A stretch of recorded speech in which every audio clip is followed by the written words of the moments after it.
Well, welcome to America Smiles Tips and Tricks.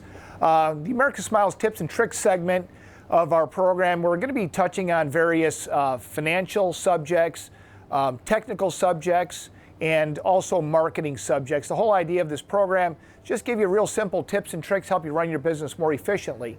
So today we're going to discuss something in the marketing category, and the question is essentially how to onboard a new dentist. Well, obviously, if you're onboarding a new dentist, you've engaged in some sort of a marketing program or plan. You've either done door-to-door sales or some sort of a mailer or hired a call service of some sort.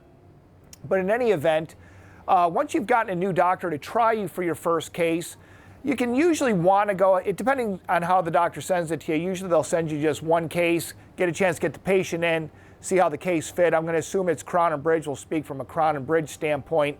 But immediately after, you might want to call the office, ask one of the girls, because obviously you're going to be talking to one of the girls who answer the phone, has that such and such a patient been seen?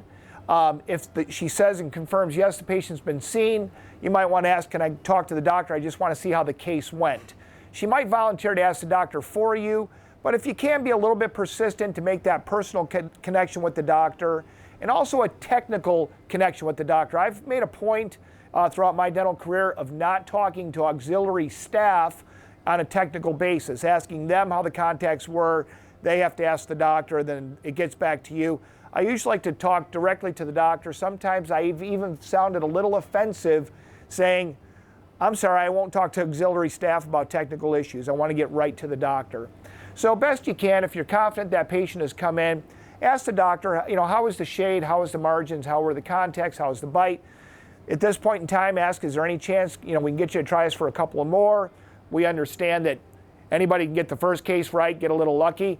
And I've always said, be honest with you, even today, even though I work with laboratories, I always tell a customer, I want to make sure I like working with you as much as you like working with me. There's no reason to not set and establish your ground that you're not just begging for new business, that you need to be respected as a business owner as well, that you have standards and protocols that need to be met as well as the customer does. But generally what I'd like to do is get 1, 2, 3 cases on board. And again, we call this segment, how to onboard a new customer. And that's something that's used throughout all businesses, the term being how do you bring a new customer into your fold. So I'd say by the time you've done 2 or 3 new cases for a doctor, it's a good opportunity to really talk to that doctor for 2, 3, 4, or 5 minutes. Ask him how he liked them in general. Essentially the same questions, the fit, the finish, the aesthetics.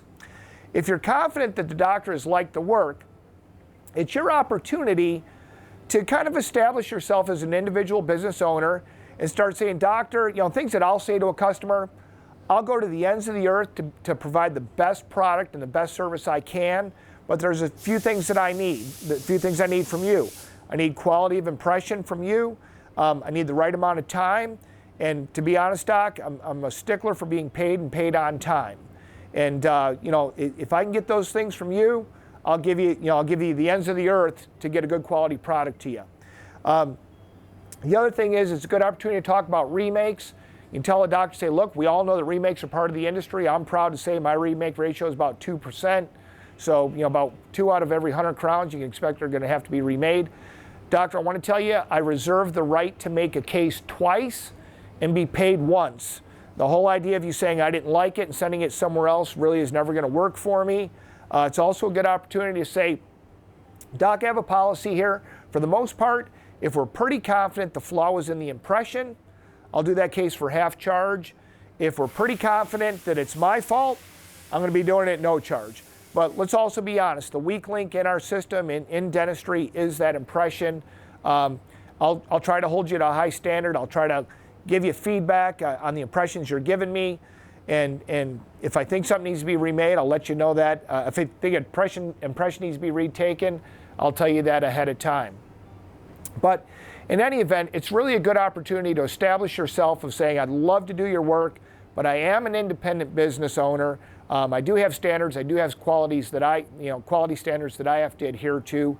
And essentially that's it. It's your opportunity to tell the doctor what your needs are, as well as your willingness to provide him with anything he needs.